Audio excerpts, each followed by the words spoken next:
Mon ex-femme est arrivée à l'audience de divorce enceinte, persuadée que ça lui assurerait un bon arrangement financier.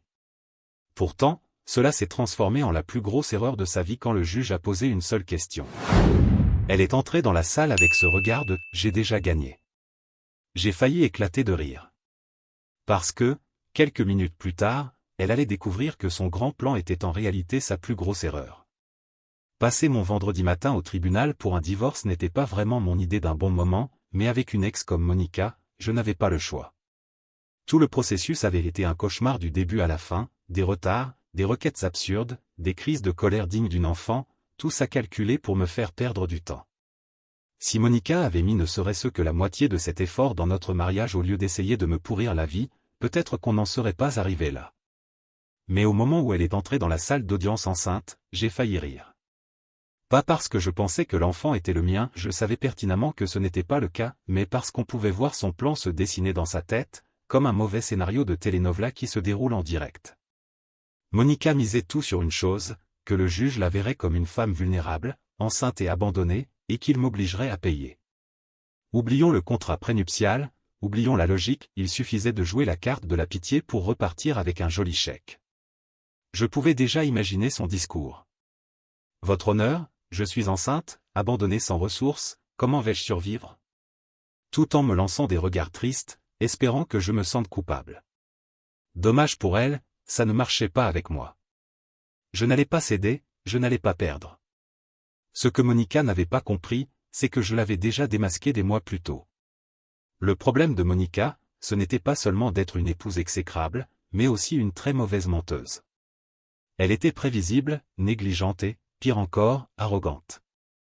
Elle pensait déjà avoir gagné, que j'allais paniquer, peut-être même proposer un arrangement pour ne pas passer pour un salaud. Mais elle ne savait pas qu'une simple question du juge suffirait à faire s'effondrer tout son petit théâtre. Monica est entrée dans la salle pleine d'assurance, une main posée sur son ventre comme un accessoire, et l'autre replaçant ses cheveux pour paraître plus innocente. En plus, elle a poussé un grand soupir dramatique en s'asseyant, comme si toute cette procédure l'épuisait dans son état, fragile, de femme enceinte. Je suis resté impassible. Je n'avais pas besoin de réagir, car, contrairement à elle, je savais exactement ce qui allait se passer. Et mon avocat, Marcus, aussi.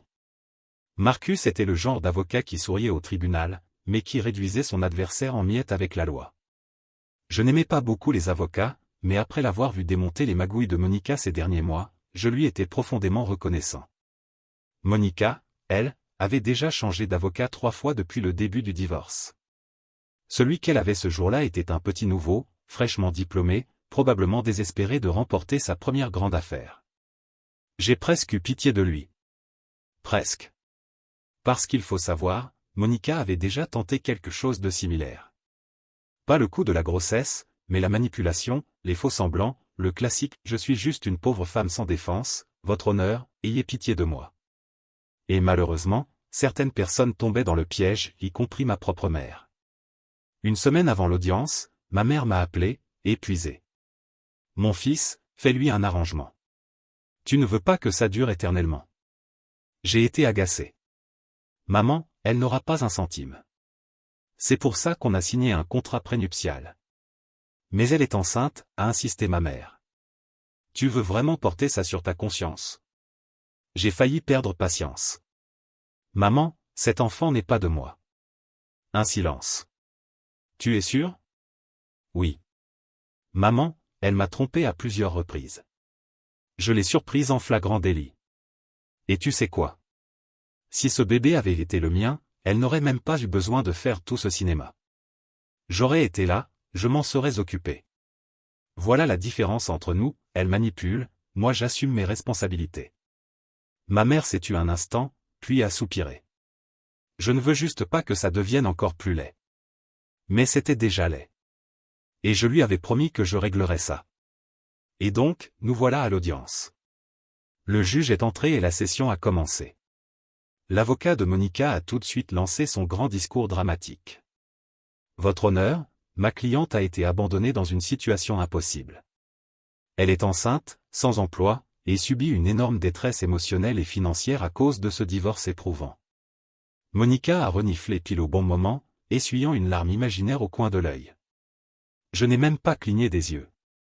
Mon avocat, Marcus, a attendu patiemment, laissant tout le théâtre se dérouler, avant de finalement se lever. Votre honneur, bien que nous comprenions la situation de Madame Carter, nous devons clarifier certains points avant d'aller plus loin. Premièrement, il s'est tourné vers son avocat, qui est le père de cet enfant. Et à cet instant précis, Monica s'est raidie. Je savais que cette question viendrait. Elle, en revanche, ne s'y attendait pas. Elle pensait que personne ne questionnerait sa grossesse, qu'elle pourrait juste entrer, jouer la femme vulnérable, et repartir avec un gros chèque. Mais légalement, sa grossesse n'avait de l'importance que si j'étais le père. Son avocat a figé, puis a balbutié, hésitant. Ma cliente croit que c'est le requérant. J'ai failli rire. Croit. Marcus n'a même pas sourcillé. Elle croit? Donc il n'y a aucune preuve. Monica s'est tortillée sur sa chaise. Le juge a plissé les yeux. Madame Carter, avez-vous fait un test de paternité? Sa bouche s'est ouverte, refermée, rouverte encore. Elle était prise au piège. J'ai juste supposé. Le juge a répété, agacé. Supposé? Madame Carter, avez-vous la moindre preuve que le requérant soit le père de cet enfant? Son avocat voulait disparaître. Monica est devenue livide. Le juge a poussé un long soupir avant de frapper son marteau. Il n'y a donc aucune base légale pour que nous considérions cette grossesse comme pertinente dans cette procédure de divorce. Nous allons continuer selon les termes déjà établis. Monica a ouvert la bouche pour protester, mais le juge s'était déjà tourné vers mon avocat. Nous pouvons continuer, maître Marcus. Et c'est ainsi qu'en une seule question, tout le plan de Monica s'est effondré. Je me suis adossé à ma chaise, savourant le spectacle. À ce stade, Marcus était prêt à porter le coup final. Votre honneur, nous avons de fortes raisons de croire que cet enfant n'est pas celui de mon client. Il a sorti quelques photos prises 2 mois après ma séparation avec Monica. Des images d'elle en vacances, main dans la main avec un autre homme, en train de s'embrasser. Des preuves claires qu'elle avait déjà tourné la page. Puis est venu le coup de grâce, des documents médicaux. Marcus a glissé les papiers sur la table. De plus, nous avons obtenu les dossiers médicaux récents de Mademoiselle Carter, qui montrent que le premier test de grossesse positif date de plusieurs mois après la dernière fois où elle et mon client ont été ensemble. Le visage de Monica s'est effondré. Son avocat la regardait comme si elle venait de le jeter à l'eau avec une ancre attachée aux pieds. Le juge a poussé un long soupir et secoué la tête. Mademoiselle Carter, ce tribunal ne tolère pas la tromperie. Vu les preuves présentées, il n'y a aucune base pour demander un soutien financier. Le contrat prénuptial reste en vigueur. Vous ne recevrez ni pension ni compensation supplémentaire. Boum. Monica s'est étouffée comme si elle venait de recevoir un coup physique.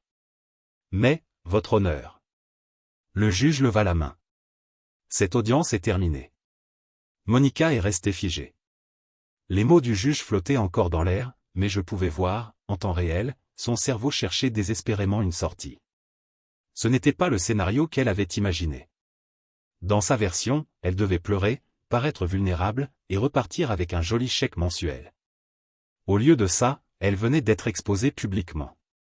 Son avocat ne la regardait même plus, fixant le sol, probablement en train de remettre en question toutes les décisions qui l'avaient mené à accepter cette affaire. Et Monica. Elle s'agrippait au bord de la table comme si elle pouvait encore s'accrocher aux miettes de son plan. L'explosion était imminente. Ce n'est pas juste, votre honneur. Je vais bientôt avoir un bébé et lui, il peut simplement s'en tirer comme ça? Sa voix montait de plus en plus. Le juge soupira, exaspéré, se frottant les tempes. Mademoiselle Carter, dit-il d'un ton sec, ce tribunal ne prend pas de décision financière basée sur des appels émotionnels. Votre grossesse n'a aucune pertinence juridique dans ce divorce, sauf si la paternité est établie, ce qui, d'après les preuves, n'est pas le cas. Elle se tourna alors vers moi, le regard plein de rage, cherchant un dernier coup à m'asséner. Tu vas vraiment me faire ça? À ton propre enfant? Je souris lentement, amusé et impitoyable. Tu veux vraiment aller par là, Monica? Je me penchai en avant, la voix calme et contrôlée. Tu veux qu'on établisse officiellement que je suis le père? Parce qu'on peut demander un test de paternité tout de suite, si tu veux. Son visage se tordit. Elle n'avait rien. Et maintenant, tout le monde le savait. Le juge ne prit même pas la peine de répondre. Il se tourna simplement vers le greffier. Audience levée. C'était fini. Je me levai et boutonnai ma veste.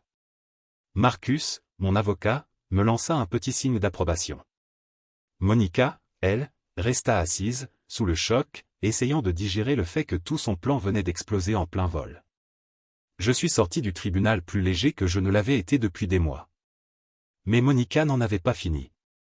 Quelques minutes plus tard, elle sortit du tribunal furieuse, ses talons claquant sur le sol en marbre, le visage rouge de colère, les mains tremblantes. Je l'entendis avant de la voir. « Tu es un monstre !» cracha-t-elle en me rattrapant. « Tu m'as laissé être humilié là-dedans. » Je me retournai lentement, la regardant de la tête aux pieds. « Désolé, Monica. C'est la partie où tu as essayé de tromper le tribunal qui t'a humilié, ou celle où tu as réalisé que j'étais 3 coups d'avance. » Sa mâchoire se crispa. « Tu m'as piégé. » Je laissai échapper un petit rire, secouant la tête. « Non, ma chère. Tu t'es piégée toute seule. Moi, je t'ai juste laissé tomber dans ton propre piège. » Elle semblait prête à m'attaquer. Mais alors, elle tenta son dernier coup. Elle se tourna vers ma mère, Suzanne, qui était là, observant la scène d'un air fatigué. « Tu acceptes ça ?» Sa voix trembla. « Tu es vraiment d'accord avec ce qu'il m'a fait ?» Ma mère croisa les bras, son visage impassible pendant un instant. Puis, elle parla. « Ce que je n'accepte pas, c'est ce que tu lui as fait. » Sa voix était ferme. « Tu nous as tous trompés une fois. » La lèvre de Monica trembla. Un instant, je crus qu'elle allait pleurer. Puis vint la véritable explosion. « Je souhaite que tu pourrisses. » hurla-t-elle, avançant comme si elle voulait me griffer. « J'espère que tu perdras tout. » Avant qu'elle ne fasse quoi que ce soit, une voix ferme coupa l'attention.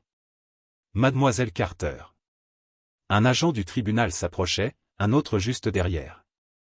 Monica se figea. « Veuillez nous suivre, s'il vous plaît. » Elle tourna la tête, paniquée. « Quoi ?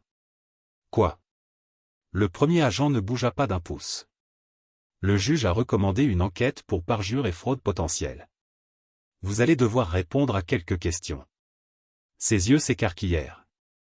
Non, attendez, ça ne peut pas. Mais ils étaient déjà en train de l'escorter vers la salle d'audience. Je poussai un long soupir.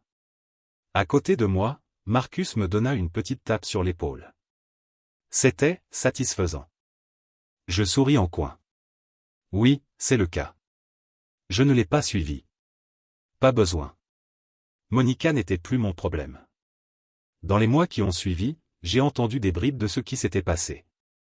Apparemment, le juge n'était pas seulement irrité, il voulait en faire un exemple. Feindre des difficultés financières? Mauvais. Manipuler le tribunal? Pire. Mentir sous serment? C'est du parjure. Ces fausses déclarations l'ont placé sous enquête. Non seulement le tribunal a rejeté sa demande de pension, mais en plus, il a signalé l'affaire comme une possible fraude financière. Et ça ne s'est pas arrêté là. Elle a été condamnée à une amende pour avoir gaspillé le temps du tribunal. Son avocat, Jason, l'a immédiatement abandonnée. Elle a essayé de demander une aide sociale. Refusée. Apparemment, eux aussi exigent une preuve de paternité. Et pour couronner le tout, son nouveau petit ami, Ryan, l'a quittée. Après que Marcus a présenté ses photos de vacances au tribunal, Ryan a commencé à faire ses propres calculs. Il a réalisé qu'il n'était probablement pas le seul avec qui Monica avait couché. Soudainement, il n'était plus très sûr d'être le père. J'imagine très bien comment s'est passée cette conversation. Quelques mois après le procès, j'ai reçu un message d'un numéro inconnu. C'était Monica, j'espère que tu es heureux. J'ai regardé l'écran une seconde, puis j'ai tapé ma réponse, je le suis, merci de demander. Puis, je l'ai bloqué. Pour la première fois depuis longtemps, je me sentais libre. Les mois ont passé depuis le cirque au tribunal, et ma vie était enfin paisible. Plus de batailles judiciaires. Plus de manigances ridicules. Plus de Monica. Enfin, c'est ce que je croyais. Parce que, même après avoir perdu de façon spectaculaire, Monica n'était pas le genre à disparaître discrètement. Non, Elle était du genre à brûler tous les ponts, puis à pleurer sur les ruines en accusant le monde entier d'injustice. Et comme prévu, même après avoir été exposée, humiliée et punie légalement, elle n'avait pas fini d'essayer de m'entraîner dans sa chute. J'aurais dû le voir venir. Le premier signe de problème est arrivé quand j'ai reçu un appel de ma banque. Monsieur Carter, nous devons vérifier certaines activités inhabituelles sur votre compte. J'ai froncé les sourcils, m'asseyant. Quel genre d'activité? Plusieurs tentatives de retrait et de modification du compte. Des demandes répétées d'extraits. Une tentative d'ajouter un utilisateur autorisé. Et, le conseiller a hésité, une tentative d'accès à votre compte en ligne depuis un appareil inconnu. J'ai poussé un long soupir. Laissez-moi deviner, tout au nom de Monica Carter. Un silence. Oui, monsieur, elle a présenté une pièce d'identité avec ce nom. J'ai éclaté de rire, sans humour. Bien sûr. Bloquez tout. Verrouillez le compte, et envoyez-moi la liste complète de toutes ces tentatives. J'ai raccroché, secouant la tête. Quelle audace! Monica avait déjà tout perdu au tribunal, et voilà qu'elle essayait maintenant de me voler directement sur mes comptes. Malheureusement pour elle, j'étais déjà préparé. La semaine suivante, un autre appel. Cette fois, de mon avocat, Marcus. Tu ne vas pas y croire. Il avait presque l'air amusé. Et c'est toujours. Ai-je répondu. Monica tente de faire appel de la décision. Elle affirme qu'elle a été forcée de signer le contrat prénuptial et que de nouvelles preuves démontrent que tu as été financièrement abusive durant le mariage. J'ai éclaté de rire, pour de vrai cette fois. Abus financier? Elle dépensait plus en sac à main que moi pour le prêt hypothécaire. Je sais. Mais elle est désespérée. Elle a trouvé un avocat minable prêt à accepter l'affaire avec un paiement conditionnel. Ils n'ont aucune chance. Bien sûr que non. Le juge ne prendra même pas ça en considération, surtout après qu'elle a essayé de manipuler le tribunal. Mais, c'est un ennui. Et c'est tout ce qui restait à Monica, être un ennui. Elle n'avait aucun dossier, aucune crédibilité, aucune sympathie. Mais elle pouvait encore être un caillou dans ma chaussure. Et elle comptait bien le devenir. Dans les semaines qui ont suivi, elle a tout essayé. Elle a porté plainte à mon travail en m'accusant de harcèlement. Immédiatement rejeté. Tout le monde connaissait déjà les détails du divorce, personne n'a cru son histoire. Elle a propagé des rumeurs disant que je l'avais trompée pendant notre mariage, essayant de retourner nos amis communs contre moi. Échec total. La plupart avaient déjà coupé les ponts avec elle après le procès.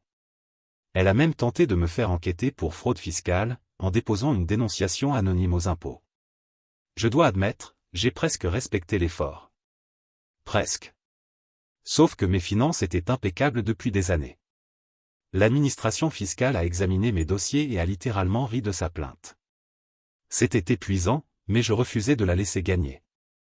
Puis, elle a commis sa plus grosse erreur. Un soir, je dînais avec ma mère quand mon téléphone a vibré. Une nouvelle notification. Un email de Monica.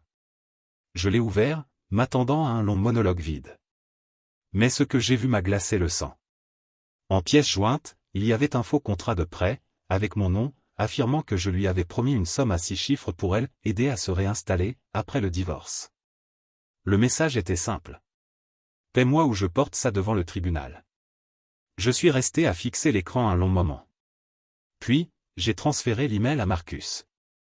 Le lendemain matin, nous étions dans son bureau, en train de revoir le document falsifié. Elle a vraiment perdu la tête. Ai-je murmuré, secouant la tête. Marcus esquissa un petit sourire. Elle est désespérée et négligente. Ça, c'est de la fraude, pure et simple. Quelles sont nos options? On peut ignorer, mais elle pourrait quand même tenter un procès. Ou on peut porter plainte contre elle pour tentative d'extorsion et falsification de documents. Je n'ai pas hésité une seconde. Engage la procédure. Monica voulait la guerre. Elle allait la voir. Au moment où Monica a compris ce qui se passait, il était déjà trop tard. Elle avait présumé que j'aurais trop peur de problèmes juridiques pour oser la confronter. À la place, j'ai transformé son plan en sa propre destruction. Quand nous avons déposé plainte, Marcus a pris soin d'inclure tout, le faux document de prêt, l'email où elle essayait de me faire chanter, et l'historique complet de toutes ces tentatives ratées pour m'extorquer de l'argent, fraude bancaire, plainte auprès de mon travail, signalement anonyme aux impôts. Nous avons dressé le portrait complet. Monica n'était pas une mère célibataire en détresse, mais une arnaqueuse manipulatrice qui avait passé des mois à essayer de piéger le système judiciaire. Cette fois-ci, le tribunal n'a pas seulement rejeté sa plainte. Ils l'ont accusée de faux, d'extorsion et de tentative de fraude. Le même juge qui avait déjà statué contre elle a clairement exprimé qu'il en avait assez. L'affaire a été rejetée si vite que ça a fini par faire la une des journaux. Et pour couronner le tout, Monica a été condamnée à payer mes frais d'avocat. Elle pensait pouvoir me surpasser. Elle s'est détruite toute seule. Maintenant, elle était complètement et irréversiblement ruinée. Après que le tribunal a rejeté sa dernière tentative et l'a accablée de frais, je pensais que ce serait enfin terminé. Mais Monica ne savait pas s'arrêter. Elle avait déjà perdu la pension, perdu le coût du faux prêt, perdu sa crédibilité, sa dignité et maintenant ses finances. Et malgré tout ça, elle croyait encore pouvoir renverser la situation. Ce fut son erreur fatale. Les conséquences du procès pour fraude ont été immédiates. Avec la décision contre elle, sa situation financière déjà catastrophique a empiré. Elle avait déjà dépensé tout ce qui lui restait du mariage, et maintenant, avec les amendes et les frais supplémentaires, elle coulait complètement. Ses demandes d'aide sociale ont été refusées, les services sociaux n'aiment pas les fraudeurs. Sa réputation était ruinée. Les mêmes personnes qui croyaient à ces histoires larmoyantes ont vu la vérité, elle était manipulatrice, menteuse, une escroc. Même les rares amis qui lui restaient l'ont abandonnée. Monica avait tout perdu. Et malgré tout, elle continuait à faire des erreurs. Un mois après le rejet de sa plainte pour fraude, j'ai reçu un appel de Marcus. Monica a déposé une demande d'appel en urgence, dit-il, presque amusé. Appel basé sur quoi? C'est ça, le plus drôle. Elle affirme des difficultés financières comme motif pour réexaminer l'accord de divorce. Elle dit qu'elle n'était pas dans un état mental approprié quand elle a signé le contrat prénuptial, et qu'elle ne peut plus subvenir à ses besoins. J'ai failli éclater de rire. Elle essaie vraiment encore? Pas juste essayer, répondit Marcus, elle joue sa dernière carte. Elle prétend même que ton succès financier après le divorce prouve qu'elle a été laissée sans rien et qu'elle mérite une part de tes biens. Laisse-moi deviner, elle ignore toujours le fait qu'elle m'a trompé et qu'elle a tenté de tromper le tribunal. Exactement. J'ai soupiré. Qu'est-ce qu'on fait? Rien, dit Marcus calmement. C'est juste un autre coup désespéré. Elle n'a aucun dossier. Aucun juge n'annulera un contrat prénuptial valide simplement parce qu'elle est ruinée et amère. Ce sera rejeté avant même d'aller en audience. Et c'est exactement ce qui s'est passé. La demande d'appel de Monica a été rejetée en moins d'une semaine. Sa dernière chance de m'extorquer s'est évaporée. Elle n'avait plus aucune option. Et il ne restait qu'une seule chose à faire. Elle a craqué. Le premier signe du total effondrement de Monica est apparu sur les réseaux sociaux. Elle a commencé à publier de longs messages décousus expliquant que j'avais ruiné sa vie. Elle m'a traité de narcissique, menteur, d'homme qui avait manipulé le système judiciaire contre une femme sans défense. Elle a essayé de se faire passer pour la victime, affirmant que j'avais soudoyé le juge et utilisé mon influence pour m'en sortir. Elle est même allée jusqu'à m'accuser de violence conjugale pendant le mariage, un mensonge répugnant et éhonté. Au début, j'ai ignoré. Mais ensuite, elle est allée plus loin. Elle a commencé à envoyer des messages à ma famille, mes collègues et mes amis, avec des textes larmoyants sur comment je l'avais abandonnée, elle et notre soi-disant enfant. Sauf qu'à ce stade, plus personne ne la croyait. Les gens ont commencé à m'envoyer des captures d'écran. Et non seulement ils l'ont ignorée, mais ils l'ont aussi confrontée. Un ancien collègue a répondu. Monica, on a tous vu ce qui s'est passé au tribunal. Tu as menti. Passe à autre chose. Un ami a écrit. Tu as littéralement essayé de lui extorquer de l'argent avec un faux document. Peut-être qu'il est temps d'assumer tes actes. Et ma mère? Elle a envoyé un seul message. Ne me contacte plus jamais. C'était tout. C'est à ce moment-là que Monica a compris qu'elle n'avait plus personne. La dernière fois que j'ai vu Monica, c'était complètement par hasard. Un matin, je suis passé prendre un café et je l'ai aperçue assise dans un coin, méconnaissable. Ce n'était plus la femme qui était entrée au tribunal pleine de confiance, persuadée qu'elle repartirait avec la moitié de mon argent. Elle avait l'air épuisée. Brisée. Ses cheveux étaient en désordre, ses vêtements usés, des cernes profonds sous les yeux. Pendant une seconde, j'ai presque ressenti de la pitié pour elle. Puis je me suis rappelé tout ce qu'elle avait fait. Elle a dû sentir mon regard, car elle a levé les yeux un instant. Nos regards se sont croisés. Son visage s'est tordu dans une haine pure. J'ai simplement souri. Pas un sourire arrogant ou moqueur. Juste un sourire qui disait, « Tu t'es détruite toute seule. » Elle a vite détourné le regard, fixant sa tasse de café vide, et à ce moment-là, j'ai su, Monica avait enfin perdu. Pas seulement au tribunal, pas seulement financièrement. Elle avait tout perdu, sa réputation, ses relations, sa dignité. Et surtout, elle n'avait plus personne à blâmer sauf elle-même. Quelques jours plus tard, j'ai reçu un message d'un numéro inconnu. « Tu es heureux maintenant ?» Je n'ai pas eu besoin de demander qui c'était. J'ai tapé ma réponse. « Oui. » « Merci de demander. » Puis, je l'ai bloqué. Monica n'était plus rien pour moi, juste un mauvais souvenir. Et pour la première fois depuis le début du divorce, j'étais vraiment libre. J'aurais dû me douter que Monica ne renoncerait pas sans une dernière tentative désespérée. L'appel avait échoué. L'affaire de fraude lui avait coûté tout ce qu'elle avait. Sa réputation était ruinée, ses finances en ruine, et elle n'avait plus personne à ses côtés. Même Ryan, le petit ami sur qui elle comptait, l'avait quitté en réalisant qu'il n'était peut-être même pas le père de son enfant. Et malgré tout, elle croyait encore pouvoir gagner. Elle pensait encore pouvoir m'entraîner dans sa chute. Mais ce qu'elle n'avait pas compris, c'est qu'elle avait franchi la ligne de non-retour. Tout a commencé par un autre appel de Marcus, mon avocat. Monica vient de déposer une demande d'ordonnance restrictive contre toi. J'ai failli laisser tomber mon téléphone. Une ordonnance restrictive? Sur quelle base? Des supposés abus physiques et émotionnels. J'ai poussé un long soupir. Donc, après tout ce qu'elle a fait, essayer de me voler, falsifier des documents, mentir sous serment, maintenant elle se fait passer pour la victime? Exactement, confirma Marcus. Elle prétend que depuis le divorce, tu la harcèles, en ligne et en personne, et que tu essaies de l'intimider. J'ai presque ri. Je n'avais pas parlé à Monica depuis des mois. La dernière fois que je l'avais vue, c'était par hasard, dans un café, où elle n'était plus que l'ombre d'elle-même. Et maintenant, elle essayait de retourner la situation, comme si c'était moi qui étais obsédé par elle. Ridicule. On fait quoi? Ai-je demandé. On se bat, évidemment, répondit Marcus. Elle n'a aucun dossier. Et déposer une fausse demande d'ordonnance restrictive est un autre piège légal dans lequel elle ne veut pas vraiment tomber. C'est quoi son objectif? Toujours le même, l'argent. Si elle obtient l'ordonnance, elle peut ensuite déposer une autre plainte, prétendre des dommages, et essayer de te faire payer. Elle espère que tu préféreras payer pour éviter les ennuis. Elle n'a vraiment rien appris, hein? Apparemment, non. J'ai soupiré. Très bien. Finissons. L'audience a été fixée pour la semaine suivante. Je suis entré dans la salle sans rien ressentir, ni colère, ni frustration, juste de la fatigue. J'étais épuisé par Monica, par ses mensonges, ses manipulations, ses tentatives interminables de me contrôler. Et je savais que c'était sa dernière carte. Si elle échouait, elle n'aurait plus aucune arme. Marcus m'attendait dans la salle, feuilletant un dossier.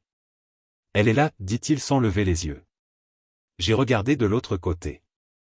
Monica était assise, essayant d'avoir l'air fragile et vulnérable, comme une femme désespérée. Elle s'était donnée à fond dans le rôle.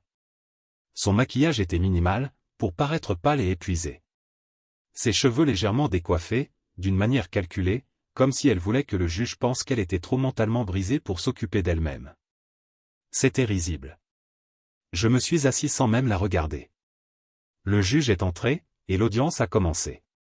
L'avocat de Monica a entamé son discours habituel, déjà entendu dans toutes les autres batailles. « Votre honneur, ma cliente subit un harcèlement incessant de la part de Monsieur Carter depuis des mois. Elle craint pour sa sécurité et celle de son enfant à naître. Elle demande donc une ordonnance de protection immédiate. » Je n'ai pas réagi. Le juge s'est tourné vers Marcus. « Maître Davis, comment votre client répond-il à ces accusations ? Marcus s'est levé, parfaitement calme. Votre honneur, avant même de commencer, je souhaite présenter des preuves qui contredisent directement les allégations de mademoiselle Carter. Il s'est approché du banc et a déposé une pile épaisse de documents devant le juge. Voici des relevés d'appel, des SMS, des emails, qui prouvent que mon client n'a eu aucun contact avec mademoiselle Carter depuis la finalisation du divorce. En fait, comme vous pourrez le constater, la seule personne qui a cherché à établir un contact, c'est elle. Le juge a feuilleté les documents, son expression s'est durcie.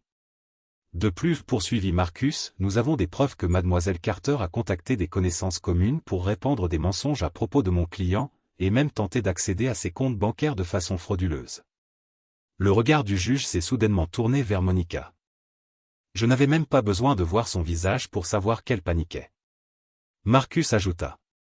Nous aimerions également présenter les déclarations de plusieurs témoins que mademoiselle Carter a contactés avec de fausses accusations contre mon client, dans le but de les manipuler pour qu'il prenne son parti. La salle d'audience est devenue silencieuse comme une tombe. Le juge s'est adossé à son siège, a poussé un long soupir, puis s'est tourné vers l'avocat de Monica. Avez-vous la moindre preuve pour soutenir les allégations de votre cliente? L'avocat hésita. Il savait déjà ce qui allait arriver. Nous avons la déclaration de mademoiselle Carter. Donc, aucune preuve concrète? Coupa le juge. L'avocat toussa nerveusement. Pas pour le moment, votre honneur. Boum. Le juge secoua la tête. Mademoiselle Carter, ce tribunal ne prend pas à la légère les fausses accusations. Il n'existe aucune preuve de harcèlement ou de poursuite de la part du requérant. En réalité, les preuves montrent le contraire, que vous avez tenté de manipuler et de diffamer le requérant. Les mains de Monica se serrèrent en poing. Je pouvais voir tout son corps trembler. Par conséquent, poursuivit le juge, cette demande d'ordonnance restrictive est rejetée. Et voilà. Ce fut le moment où Monica comprit enfin qu'elle avait tout perdu. Elle n'a même pas attendu que la salle se vide. Dès que le juge partit, elle se tourna vers moi. « Tu penses que c'est fini » cracha-t-elle, sa voix basse et tremblante. « Tu crois que tu as gagné » Je la regardai, le visage neutre. « Monica, j'ai gagné le jour où je me suis éloigné de toi. » Son visage se déforma de rage. « J'espère que tu es content, espèce de... » Mademoiselle Carter l'interrompit un agent de sécurité en avançant. « Il est temps de partir. » Elle se tourna vers lui, les yeux écarquillés. « Vous êtes tous contre moi. Ce n'est pas juste. » Mais l'agent n'avait aucun intérêt pour son spectacle. « Allez-y. » Elle n'eut pas d'autre choix que de quitter la salle sous escorte. Je la regardai partir sans rien ressentir. Pas de colère. Pas de satisfaction. Juste la paix. Parce que Monica était enfin sortie de ma vie pour toujours. Une semaine plus tard, je reçus un message d'un numéro inconnu. « Monica, tu as ruiné ma vie. J'espère que tu pourriras. » Je fixai l'écran un instant avant de taper ma réponse. « Moi, c'est toi qui as tout fait toute seule. » Et puis, comme toujours, je bloquai le numéro. Mais cette fois, je savais qu'elle ne reviendrait jamais. Cela faisait des semaines depuis sa dernière tentative ratée d'ordonnance restrictive, et je pensais vraiment l'avoir vue pour la dernière fois. Elle n'avait plus d'argent, plus d'options légales, plus d'amis à manipuler. Mais Monica n'a jamais su accepter la défaite avec dignité. Et, malheureusement pour elle, elle allait commettre une dernière erreur. Une erreur qui garantirait qu'elle ne pourrait plus jamais m'atteindre. C'est arrivé un vendredi soir. J'étais rentré chez moi, prêt à profiter d'un week-end tranquille, quand mon téléphone se mit à vibrer sans arrêt. Appels manqués, messages vocaux, tout venant d'un numéro inconnu. Au début, j'ignorais, pensant à une arnaque. Puis, un message arriva. Numéro inconnu, répond au téléphone, Daniel. Je fixai l'écran, reconnaissant immédiatement le ton. Monica. Je soupirai, secouant la tête. Elle était bloquée partout, mais elle avait trouvé un nouveau numéro pour me joindre. Pendant un instant, je songeais à ignorer. Mais quelque chose me disait qu'il fallait en finir une bonne fois pour toutes. Alors, j'ai répondu. « Qu'est-ce que tu veux, Monica » demandai-je, d'un ton sec. Sa voix trembla, désespérée. « Daniel, s'il te plaît. J'ai besoin de ton aide. » J'ai failli rire. Mon aide? Sérieusement? Je n'ai plus personne, dit-elle rapidement. S'il te plaît, écoute-moi.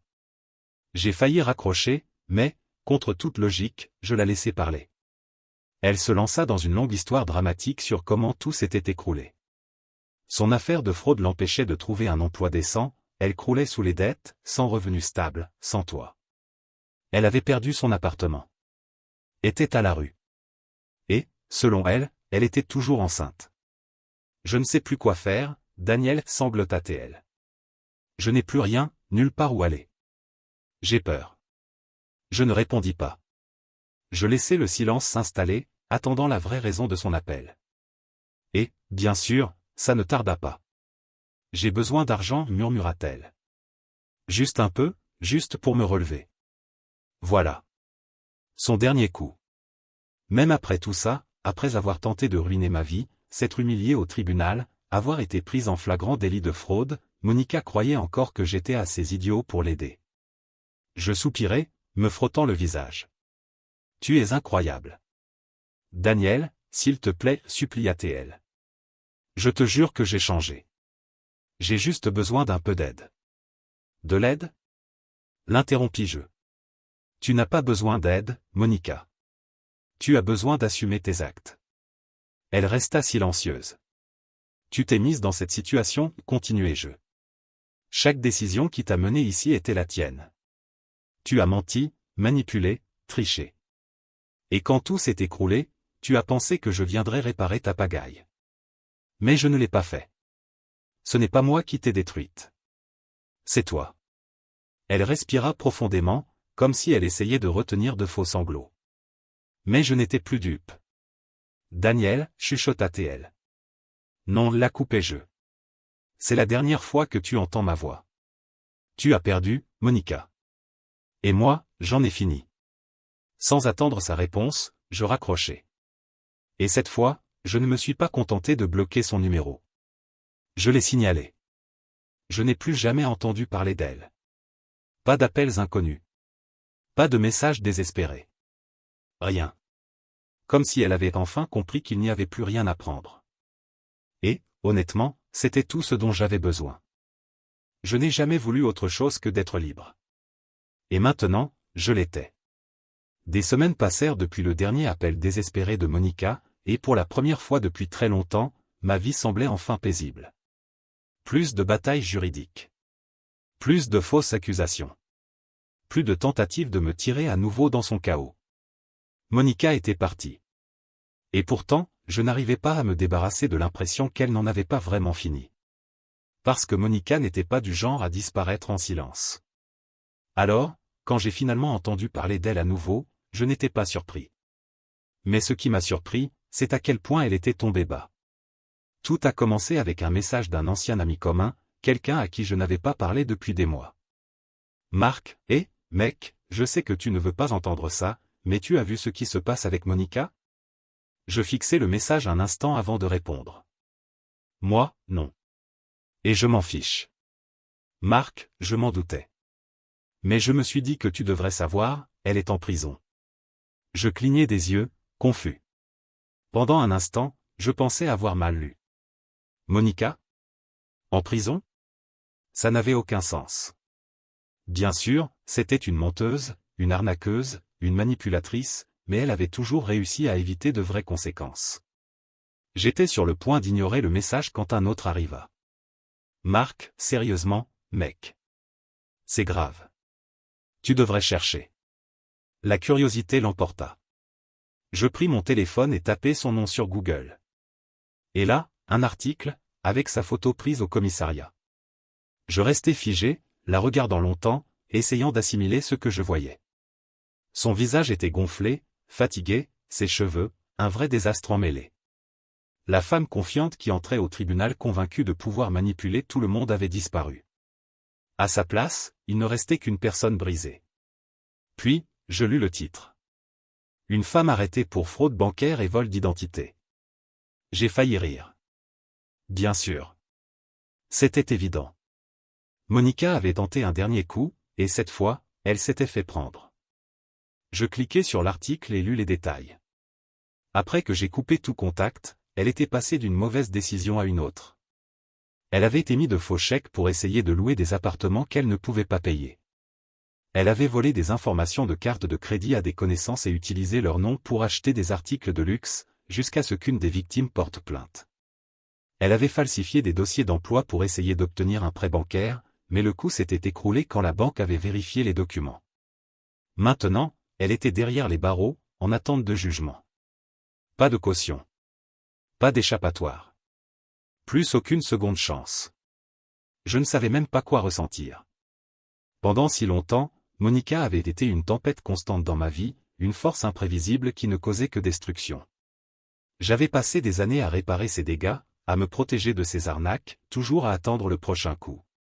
Et maintenant, pour la première fois, elle était complètement impuissante. Plus de mensonges. Plus de manipulation. Plus de Monica. Elle avait enfin épuisé toutes ses cartes. Et d'une certaine façon, cette sensation était meilleure que toutes les victoires judiciaires que j'avais eues. Je réfléchis un moment avant de finalement répondre à Marc. Moi, merci de m'avoir prévenu. Mais sincèrement, je m'en fiche. Et c'était vrai. La chute de Monica n'était plus mon problème. Elle avait passé des années à essayer de détruire ma vie, pour au final détruire la sienne. Alors, je posai mon téléphone, et pour la première fois, je bloquai totalement toute pensée à son sujet. Maintenant, je savais, j'étais vraiment, enfin, libre. Pendant si longtemps, Monica avait été comme un nuage noir au-dessus de ma vie. Peu importe combien de fois je la repoussais, combien de victoires je remportais, elle trouvait toujours un moyen de revenir, comme un parasite refusant de mourir. Mais cette fois, c'était différent. Cette fois, elle était vraiment partie. Assise en prison, attendant son procès, Monica n'avait plus aucun pouvoir sur moi. Aucune menace. Aucun chantage. Aucune tentative désespérée de se réintroduire dans ma vie. Et pour la première fois depuis des années, j'ai ressenti quelque chose que j'avais oublié, la paix. Dans les semaines suivant son arrestation, j'attendais de ressentir quelque chose, du regret, de la pitié, peut-être même une petite satisfaction. Mais la vérité? Je ne ressentais absolument rien. Je n'ai pas cherché des nouvelles de son affaire. Je n'ai posé aucune question. Je ne me suis pas inquiété de ce qui allait lui arriver. Monica avait déjà occupé bien trop de place dans ma vie. Elle avait aspiré mon énergie, mon temps, ma patience. Je n'allais pas lui accorder une seconde de plus. Alors, j'ai fait quelque chose que je n'avais pas fait depuis des années, j'ai tourné la page. Au début, ce furent de petites choses. Me réveiller sans la peur constante d'une nouvelle crise juridique. Aller travailler sans attendre un appel surprise de mon avocat, de la banque ou d'un proche me disant qu'elle avait encore fait un coup tordu. Dîner sans ressentir le besoin de vérifier mon téléphone, craignant qu'une nouvelle bombe me tombe dessus. Pour la première fois depuis des années, j'avais à nouveau le contrôle de ma vie. Et c'était bon. Un jour, je suis allé dans mon placard et j'ai commencé à me débarrasser de tout ce qui me rappelait encore Monica. Les vieux papiers du divorce? Déchiquetés. Les rares photos de nous avant que tout ne s'effondre? Supprimées. Même les petites choses insignifiantes, comme un vieux sweat qu'elle avait laissé. Jeté. Je ne voulais plus aucune trace d'elle dans mon espace. Parce que Monica n'existait plus dans ma vie. Et, en nettoyant tout, j'ai ressenti quelque chose d'étrange. Quelque chose de léger. Comme si j'exorcisais un démon. Comme si, enfin, j'étais libre. Un peu plus tard, quelque chose s'est passé qui a vraiment mis les choses en perspective. J'étais dans un café, assis près de la fenêtre, en train de boire mon café, quand j'ai entendu une conversation à la table voisine. Un couple discutait à voix basse. Je n'essayais pas d'écouter, mais certaines phrases me sont parvenues. « Pourquoi tu m'accuses toujours de tout ?» chuchotait la femme. « Tu me fais passer pour une méchante juste parce que tu ne me fais pas confiance. » L'homme soupira. « Parce qu'à chaque fois que je t'ai fait confiance, tu m'as donné une raison de ne pas le faire. » Je baissai les yeux vers mon café. Ces mots m'ont frappé plus fort que je ne l'aurais imaginé. Parce que, c'était exactement mon mariage. Monica s'était toujours présentée en victime. Elle rejetait toujours tout sur moi. Elle se faisait passer pour la pauvre femme incomprise qui avait juste besoin que je croie en elle. Même quand elle mentait. Même quand elle trahissait. Même quand elle me manipulait. Et à l'époque, je tombais dans le piège. Je passais tellement de temps à douter de moi-même, parce que Monica était trop douée pour me faire croire que j'étais le méchant. Ce n'est qu'en entendant ça arriver à quelqu'un d'autre que j'ai compris combien de temps elle m'avait volé. J'avais été un prisonnier. Prisonnier de ses jeux.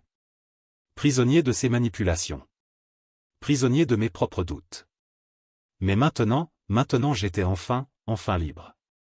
Ce soir-là, je suis rentré chez moi, je me suis assis sur le canapé et j'ai expiré un souffle que je retenais depuis des années.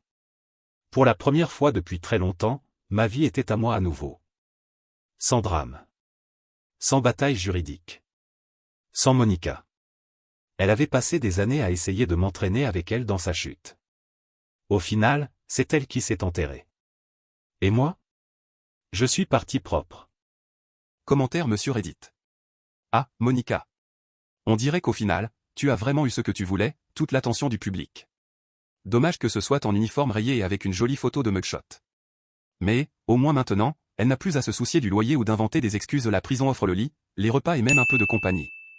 Un vrai conte de fées moderne, non?